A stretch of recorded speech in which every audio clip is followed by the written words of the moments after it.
Sup, Run-In Universe, welcome to the podcast. And before we get into it, make sure you're checking out all of our social media: Twitter, Instagram, YouTube, Facebook, SoundCloud, all Run-In Wrestling. Go check them out. And we're going to go straight into the podcast in just a moment. Now, I should be there for the podcast, but it's going to be Matt taking the lead because I'm getting ready.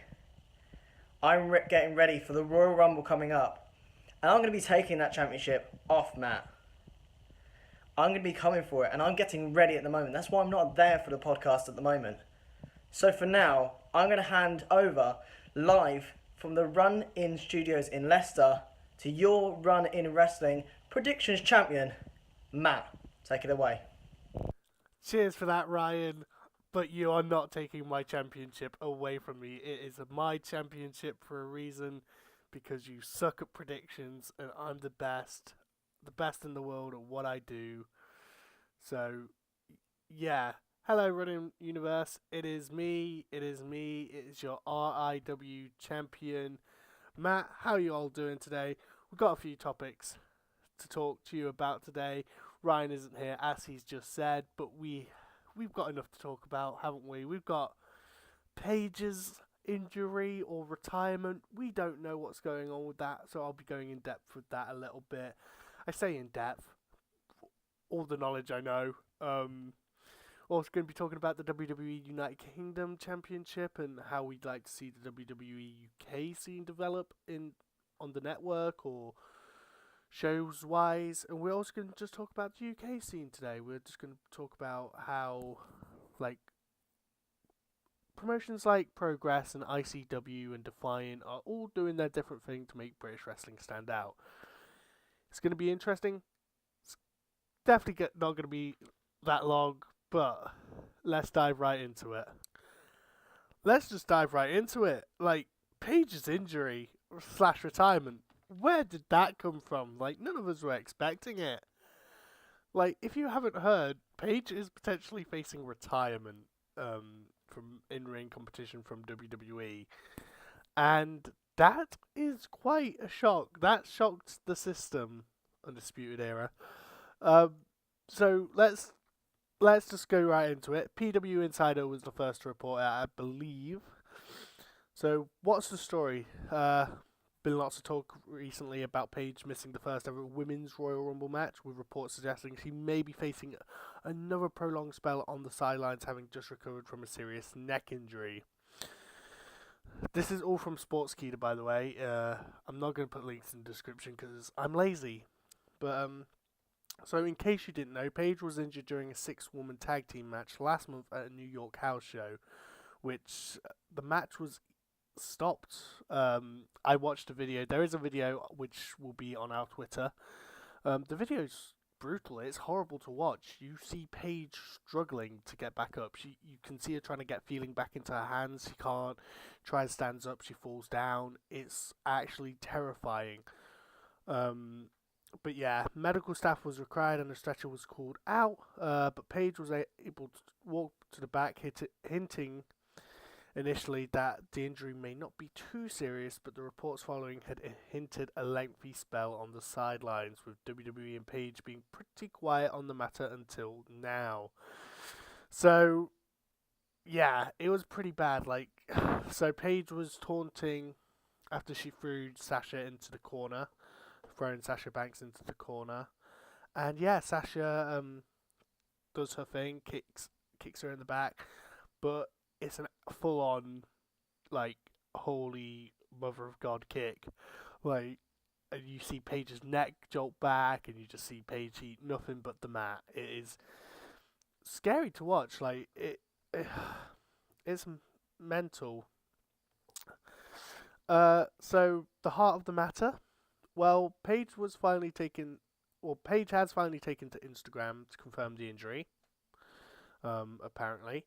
It's been no secret that she's injured, with her doing no physical work for WWE since the injury occurred and playing the valet for Mandy Rose and Sonya Deville.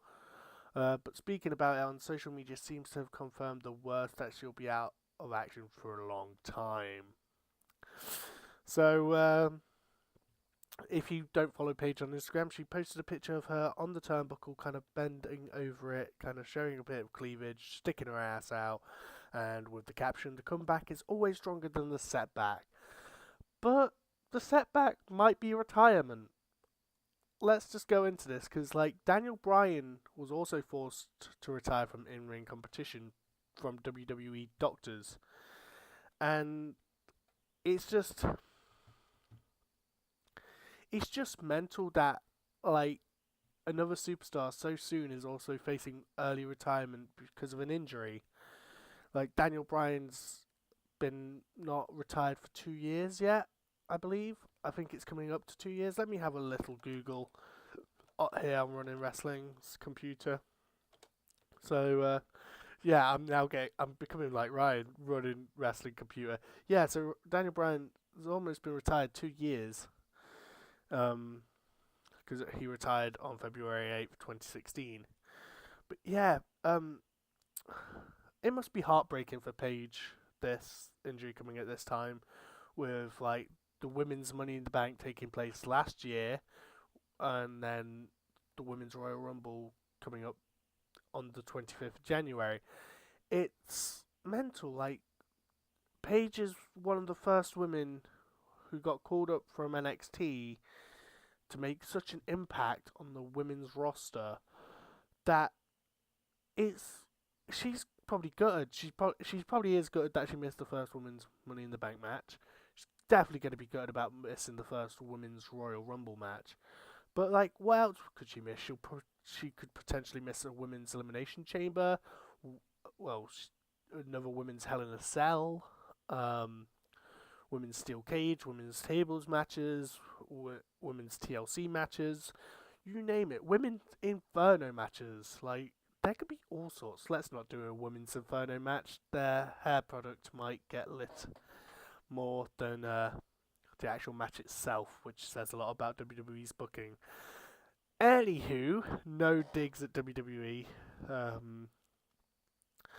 yeah, so let's keep going with the Paige story. The most worrying thing here is that Paige had only recently made her return to WWE.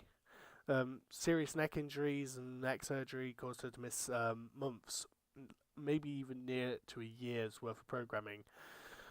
After a load of controversy, if you don't know what the controversy is, she dated Alberto Del Rio. Alberto Del Rio left the company, badmouthed the company, and obviously Paige and Alberto didn't work out, but yeah, in that time, Alberto's connection with Paige caused Paige to have a little bit of damage, I would say. After a load of controversy, oh yeah, and also the controversy is the sex tapes with Xavier Woods and Brad Maddox. Not linking those in the description, I'm not, because we'd get shut down by YouTube, SoundCloud, and wherever this podcast will go. But yeah, hence why the NXT Women's Championship changed. If you don't know, I'm not going to divulge anymore, but main reason for the championship to change design was down to Paige and Brad Maddox. Anywho, after a load of controversy and an injury so bad it required surgery, the WWE Universe got completely behind Paige when she returned. It looked like things were finally back on track for the former Divas Champion and NXT Women's Champion after she returned saying, "This is my house!" And loads of people, welcomed that with Absolution, which was fun. But, is it a bad thing? Absolution may not be anymore because we've got the Riot Squad on SmackDown, which is practically the same team. It's definitely, they're both the same team, but just different people. Anyway, ignore that.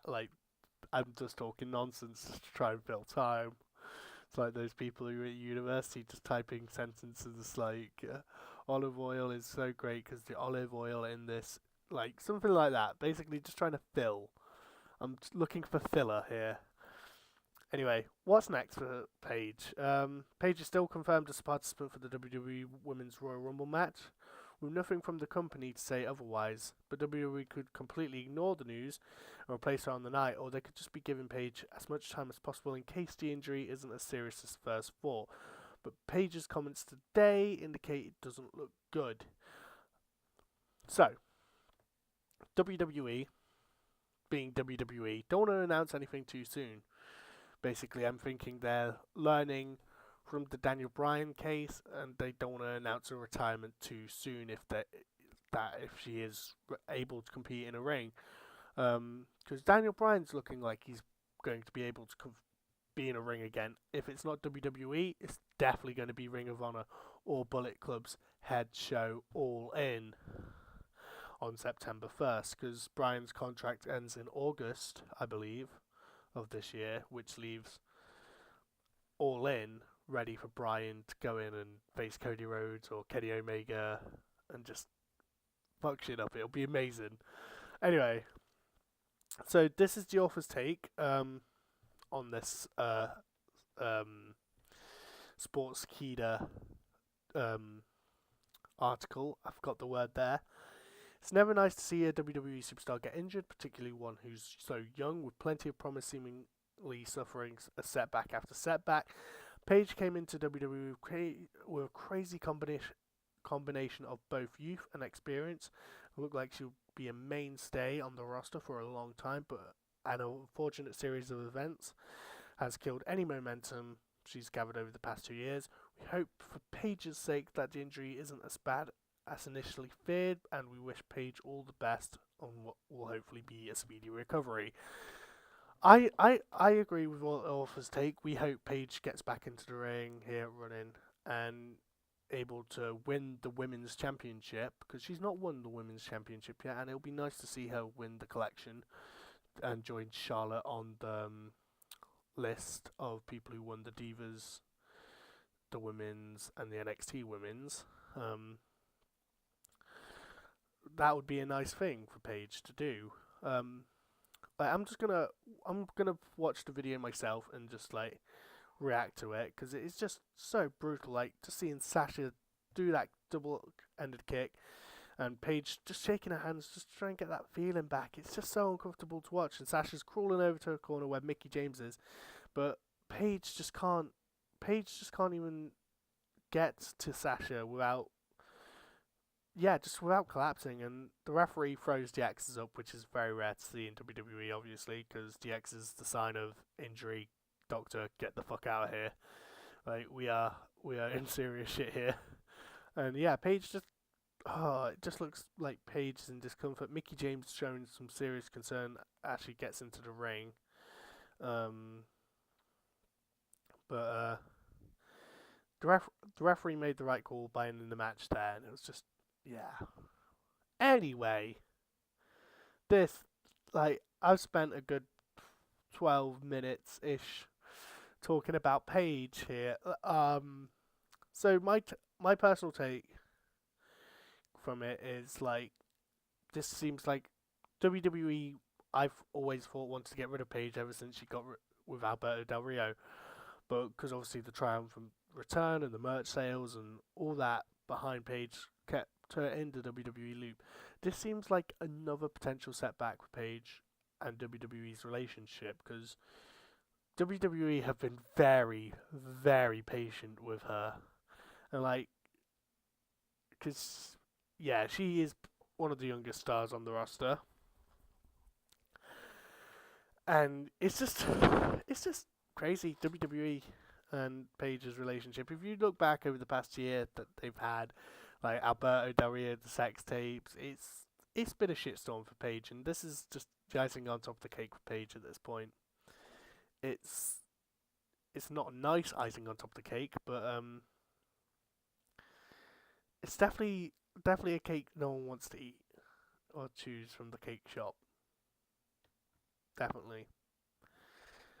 Let's move swiftly on, because like I'm running out of things to say about Paige, and there is actually no, I'm not gonna finish up on Paige. I'm gonna ask Ryan a question.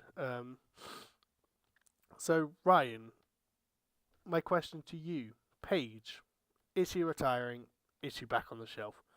What do you think is happening? With PW Insider says she's going to retire, whilst WWE haven't mentioned anything yet. Do you actually think this is the end for Paige, or will we see her in a WWE ring again? So in regards to what's happening with Paige, it seems as though Pro Wrestling Insider, who is quite a reliable source sometimes, I mean, I'm not going to say they're 100% accurate because, I mean, quite a lot of what people say is sometimes just their word against everyone else's. Sometimes we don't even know they're credible sources because they say that they have an insider like, Dave Meltzer and everyone does. However, we don't actually know because they're an insider. They're not meant to know. We're not meant to know who they are. So what's happening with Paige is that she took a bump quite heavily on a 6-man tag match. It was Absolution versus Sasha Paige, Bayley and Mickie James. She took quite a bad bump when Sasha kicked her in the back. And of course, when someone takes such a kick in the back where they can't properly stand up, the ref puts up his X to sign that it's a serious injury, the match can't carry on, and it goes from there. This is why Paige hasn't been on Raw recently as a wrestler. She's been there as Absolution kind of manager. Obviously, Liv Morgan had a match this week. They actually had a tag team match this week and they lost. But, that's how it seems to go. I think WWE are checking her out, making sure she's on TV just in case she can come back. But of course, at the moment, with the Pro Wrestling Insider reporting that Paige is done and that WWE are going to force her to retire, it seems as though she won't be back. However, Matt is going to hit you up with some knowledge in a moment of what Paige has actually posted on social media, because not yet has this been announced by WWE nor by Paige, and it seems Paige has posted something. Matt's going to tell you in a minute, but it seems as though they might do another Daniel Bryan. They might, if they're going to make her retire, they might make her do it live on a Raw episode there and then. And it's quite bad as what's happened to her. It seems as though it's something that WWE have forced other wrestlers to retire from in the past. So what's my opinion? I mean, it's all just speculation so far. Obviously, we've reported saying that Pro Wrestling, PW Insider have reported on this, saying this. We've not said it's true, but if it is true, then we honestly are sad here at Run-inWrestling, especially myself. Matt especially as well. We are fans of Paige, even though we think WWE hasn't always been the best of friends to her, even though she's had championships, but obviously what happened with Alberto Del Rio in the past, we'll leave that. But it'd be very sad, not only because she was such a rising talent and had such a big history in such a short space, but she will be heavily missed by WWE, by the fans, and by us here at Run-inWrestling. So I'm going to hand you back over now to your Run-inWrestling predictions champion, Matt. Cheers, Ryan. Oh, this feels weird. If you can't tell, this is edited very poorly because I've had to edit this podcast, and I almost forgot to ask Ryan the question. Here's your real PW Insider right here. Run-inWrestling from your champ, Matt. There is something that I saw on Instagram the other day, which I thought was hilarious. Well, it was yesterday, in fact. And it was WWE posting on their Instagram a picture of Alexa Bliss looking very beautiful. Definitely have a crush on Alexa Bliss. I'm sorry, Amber. I do have a crush on Alexa Bliss. And I'm never allowed to watch an Alexa Bliss match ever again. Anywho, WWE posting on their Instagram, who do you think will be the first ever women's #Royal Rumble and face? Wait, I've just confused myself there. This is how, rubbish I am at doing stuff on my own. Who do you think will win the first ever women's Royal Rumble and face? This is where it gets interesting, because they don't mention Charlotte. They go, who do you think will win the Women's Royal Rumble, the first ever one, and face #Raw's Women's Champion Alexa Bliss at WrestleMania? And they never posted anything about Charlotte in that post. They haven't posted anything about Charlotte. So is the potential first Women's Royal Rumble winner a Raw I almost said Diva, a Raw Women's roster member? It's going, because at this point, I feel like it's going to be Asuka now. It's definitely confirming Asuka. But why would WWE not mention like Charlotte? Like, it's quite. I'm going to go on WWE's Instagram whilst I say this, but like, why is there no mention of Charlotte? Like, she's a women's champion for WWE. Like, and yeah, they still haven't posted anything about it. And it doesn't look like they're planning to, because their posts are just basically shows and yeah, their odd little bit of promos, like their latest post going, "Thank you, WWE." I'm not even going to pronounce that city name because I don't want to be deemed as horrible. But yeah, that's my question to you. Do you think the women's Royal Rumble going to be won by a Raw woman or a SmackDown woman? Because from that post, it strikes me as it's going to be a Raw member to face Alexa Bliss at WrestleMania. WrestleMania 34. I forgot what number it was. Oh boy, I'm never going to be allowed to podcast on my own again. Anywho, let's talk about the WWE United Kingdom scene and just the UK scene in general. So I was trying to get long-time friend, long-time rival Scotty Rourke on the podcast today to talk about this, to be able to provide an actual wrestler's insider for it and have our first ever wrestler on the show. But he's busy, so Scotty, like, as I say, you're a long-time rival of mine. What the hell, man? Why the hell are you leaving me high and dry here? We're long-time friends, long-time rivals, and you've done this to the RIW champion.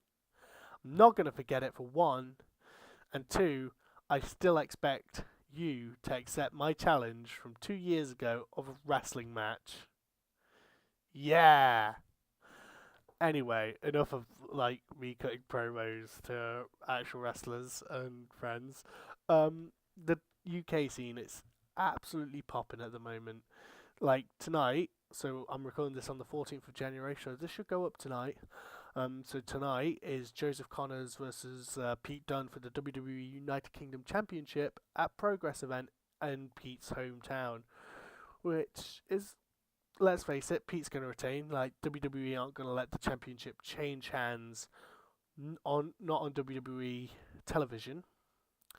And they're not going to. I hate saying this, but there's like a top 5 in the WWE United Kingdom scene, and I believe that is Mark Andrews, Pete Dunne, Tyler Bate, Trent Seven, and Wolfgang. Like, I don't see the championship going any further than those 5. If Joseph Connors wins it tonight, I'll publicly go onto the YouTube channel and say sorry, but it looks like WWE have only got the 5 people. And that's what I want to talk about, the top 5 of the WWE United Kingdom scene. It's just, when it was announced a year ago, and when it happened a year ago and Tyler won the WWE United Kingdom Championship for the first time, he's only won it one time, what am I on about? When he won it, it was just like such a historic moment for British wrestling. I was sat at home watching it, like, and it was just incredible to see, like, this is Britain, this is the United Kingdom, this is our wrestling scene being shown on a global scale now. And yeah, it felt like it was going to be amazing, with rumours of a weekly show going to air on the network about, like, so basically like a 205 Live but for the UK Championship. And I thought that was going to be good. I thought it was going to be nice to have something regular. But a year on, we don't have the weekly show. We've only had 2 WWE UK champions, which is fair enough time in a year. And only a top 5 where, like, we've got Joseph Connors, who's an incredible athlete. We've also got forgotten. Here we go, Jordan Devlin, who's a mini Finn Balor. It's just mental. Like, I totally understand with Mark Andrews, because, like, he's been on Impact. He's been all across the world. Pete, because he's just got that attitude. He's got the and Tyler because he's so young. You kind of can't get Tyler without Trent. I love Trent seven pieces, but like without Pete or Tyler, Trent wouldn't be the star he is. And Wolfgang with his ICW brutalness. I actually confronted Wolfgang and he scared me. Like this is an ICW show in Nottingham Rock City, and I was calling him a shit Kevin Nash, and he got in my face. But I'm so glad Alistair Black, Tommy End, came to my rescue and saved this damsel in distress because I would have got punched anyway. Right, but I've lost where I was going. But yeah, the top 5 superstars. Like, what is that about? Like, WWE just don't know.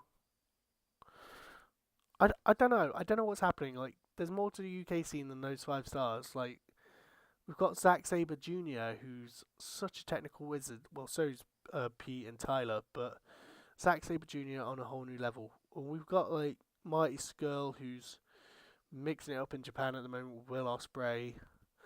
We've got Travis Banks, who is a New Zealand wrestler, but he is from New Zealand, sorry, but wrestles in the UK, and he's the Progress champion, and he's incredible, doing so many amazing things for the UK scene. We've also got people like Joe Coffey and Mark Coffey and Bram. Like, there's loads of wrestlers in the UK that can be put into a matchup with these guys. Like Jack Gallagher, who had a match against Pete Dunne at Progress as well, like a few weeks ago. Like, they're both WWE superstars. Put it on, like, I know they've probably done it on NXT already, but like Jack Gallagher versus Pete Dunne could be such a good rivalry. Like, there's no excuse why Pete can't turn up on 205 Live, because he's faced Enzo, he beat Enzo, and the rest of the WWE UK stars can just come up on 205 Live.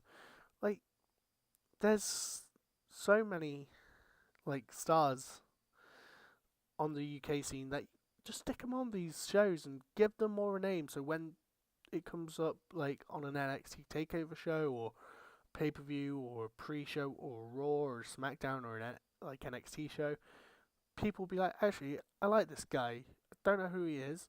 Well, I know who he is because I've seen him previously, but like I don't like seeing the WWE UK scene go like 6 months without seeing one of these other 5 stars, and then the Americans or whatever, whoever's watching, just go, who's that? Like, we have stars here. Like, we've got so many stars. Sorry, my PC's just gone off, so I'm not sure if. Oh yeah, we are still recording. There we go. But it's just, yeah, mix it up, WWE. Like, let's have Zack Sabre Jr. versus Pete Dunne, or like, just use more WWE stars. If you're not happy with the ones you've got out of the top 5, bring in some others. There's more than just that UK roster. Like, there's Martin Kirby. I would love to see Martin Kirby. There's Joe Hendry.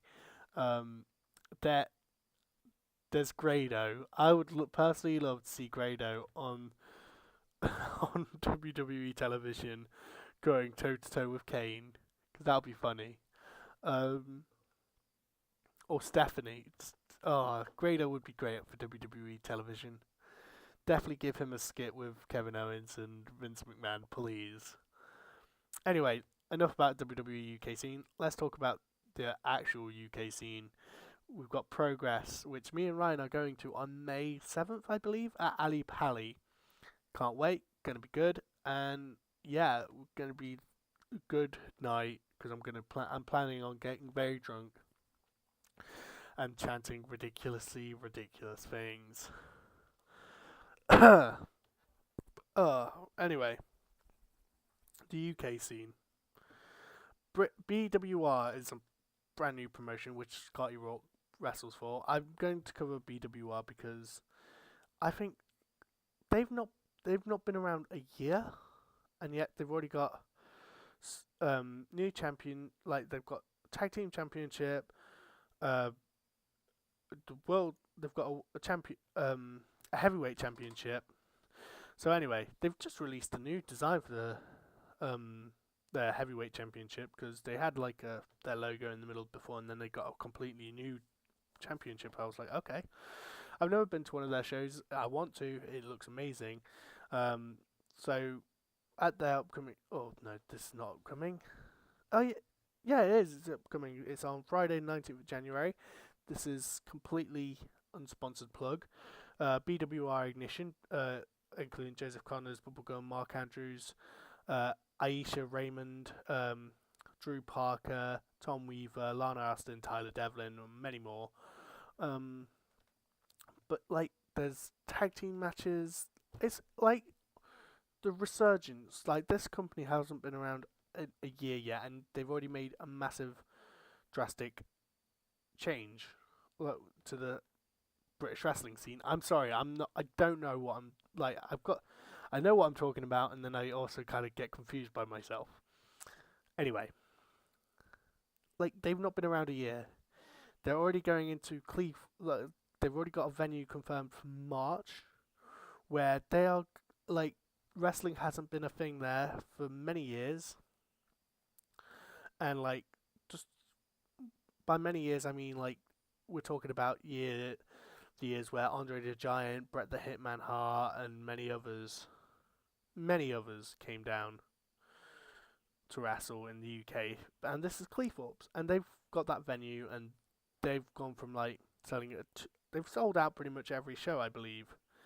But yeah, then they've just released the design of their new tag team championships, and they are just incredibly beautiful. Like, oh, they've got like the British symbol on it, and the logo, and it's very nice. I like it. Cool. I'm at the half-hour point, and I'm running out of things to talk about. Oh boy. Why not? Why not? Let's go into the podcast episode. Let's go into podcast history, because like, I know. Well, let's talk about some of the stuff Ryan spoke about last week. Confession, I didn't listen to last week's podcast. I've been supremely busy trying to get my PC fixed. So I don't know how to cut Ryan here, so I don't know what he said, but I need to listen to it. I'm going to listen to it. I promise. Please don't hate your RIW champion. But let's talk about more memorable, heated rivalries. Let's get into that one, because that's the one I wanted to be there and talk about last week, but my PC decided that it didn't want me to talk about it last week. So we just need, like, WWE need more rivalries that are more intense, more memorable. Like, in about 10, 20 years time, people will be able to look back and go, oh, I really wish I was there to watch that rivalry. And like, it's sad to say, like, the last big rivalry I remember is John Cena versus CM Punk for the WWE Championship, and how it all came to sort of a halt at Money in the Bank, but didn't actually come to a halt. But we all believe it did, and we were just like, okay, this is sick. Like, that was such a good rivalry, and like, since then, I genuinely cannot remember a rivalry on WWE television that has been that good. Like, NXT, I know it's WWE television, but like, it's not quite like Raw or SmackDown. Doesn't get the same audience as Raw or SmackDown gets. Like, we just need like a rivalry again, where it's like JBL versus Eddie Guerrero, where at a house show, Eddie Guerrero's grandmother had a heart attack, and like that, they used that to fuel the fire. JBL and Eddie Guerrero created such a great rivalry just from that as well. Like, I think they legit hated each other as well, so that might have played into it. But like, still, to the point where they were having that much promos that Eddie Guerrero's grandmother had a heart attack. Um, and then at a pay-per-view show, like I think it was No Mercy. I want to say it's No Mercy. Um, I'm gonna say it's No Mercy, but it's definitely or No Way Out. One of the two. Oh no, it might have been Unforgiven. See, my WWE knowledge isn't as strong as some of yours probably. But like where JBL just comes out of nowhere with a chair shot and Eddie Guerrero bladed and bleeding out, and like that wrestling ring was no longer white, it was red. I miss rivalries like that get you so engrossed in it. Like it tells you the story, it makes you want a winner, it makes you want someone to beat the ultimate crap out of someone. I hate this PG stuff. Like it's just like, oh, you you flick my hair. That's it. We're having a pre-show match at the Royal Rumble. I just and then someone wins, and then the next night you got lucky. Let's have a rematch tonight. And no, like I love this build up. Like Triple H and Shawn Michaels in 2002, that was a rivalry and a half. Like we all know Triple H and Shawn Michaels are best friends, and that will never change. But like their rivalry back in 2002, where Shawn Michaels finally returns from a broken back, like to wrestle Triple H, like they thought like everyone genuinely thought they hated each other. Like I remember watching that match and thinking, damn, they actually hate each other. What the hell? But like, what happened to those rivalries? Like that made you remember and just make you want to go back and just be like, ah, yeah. Like even a rivalry like John Cena versus Mark Henry, when Mark Henry faked his retirement. I remember something just like that. Just we need better rivalries. Like as much as I love seeing Braun Strowman go Braun and smash things and beat people up or tear it down the stage, I don't think like in 10 years time I'll look back at it and go, yeah, Braun did this. Like he knocked over an ambulance. Great for Braun. Like Braun versus Roman, I'm not going to remember. Not in like 10 years. I want rivalries that we can look back on historically and have like some moments where just remember that. Like I'm always up for a conversation about John Cena versus Randy Orton. However many times it happened, like I'm up for it because it was a sick rivalry. It was fun. Like they had so many great matches. They admittedly had some rubbish matches, but still we remember the rivalry. Like Stone Cold and The Rock of this era. Well, last era technically now because we've got a whole new era of superstars. So, oh wow, still I'm gonna try and make this get to the 45-minute mark. So I've got 10 more minutes. I definitely don't think this is gonna happen. So let's talk about more memorable moments, like the funny, wacky, what the fuck moments. Like where have those gone? Like where have the moments where Santino Marella just casually gets his snake out of his gear and just threatens to cobra someone, or when like Kurt Angle's playing the guitar with a small cowboy hat, or just comes out with a milk truck and just starts spraying the ring filled with milk, like or the Rock concert where he insults Vicky Guerrero in the most brilliant way, or DX like changing Vince McMahon's voice. Like where have those moments gone? Like I want to see Kurt Angle as GM wearing like a tutu or something, or like like we need another James Ellsworth. We need James Ellsworth back so he can play this comedy character, or get Hornswoggle back. Like it. As much as like the WWE's fun, like we need comedic moments. We want moments where we can look back at and laugh and just be like, yeah, like because I feel like in 10 years time, Hall of Fame speeches, or 20 years time, 20, 30, 40 years time, where like say John Cena's doing, like well John Cena actually has stuff. Let's talk. Let's just say like Roman Reigns, I speared him. He enjoyed it. I speared him again. The fans booed me. I speared them. They didn't enjoy it. And like I said, the suckering succotash line, and that's my most comedic moment. But I'd like to accept this Hall of Fame ring. Like, no, it's just like, where are the funny moments, you know? Like, hell, when Vicky Guerrero gets inducted, like, she'll have loads. Like, she had Edge, Eddie, Big Show, Roman, oh no, not Roman, because Dean Ambrose is what I was meant to say there.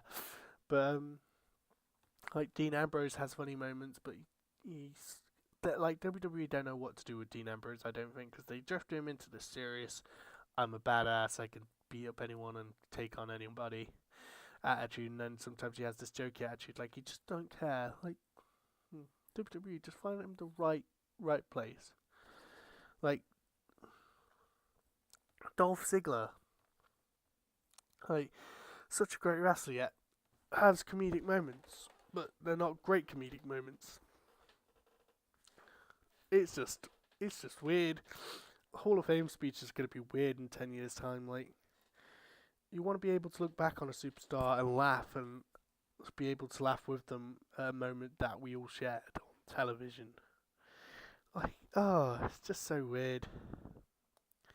Anywho, I'm actually just going to wrap this up here because nearly 40 minutes worth here, and I'm no good on my own, and we've all established that I'm probably never going to be allowed to podcast ever again on my own. But yeah, another question to you. Who could you see having a very intense rivalry, and why? Leave your comments or leave your answers in the comments below. I don't know how this stuff works on the podcast.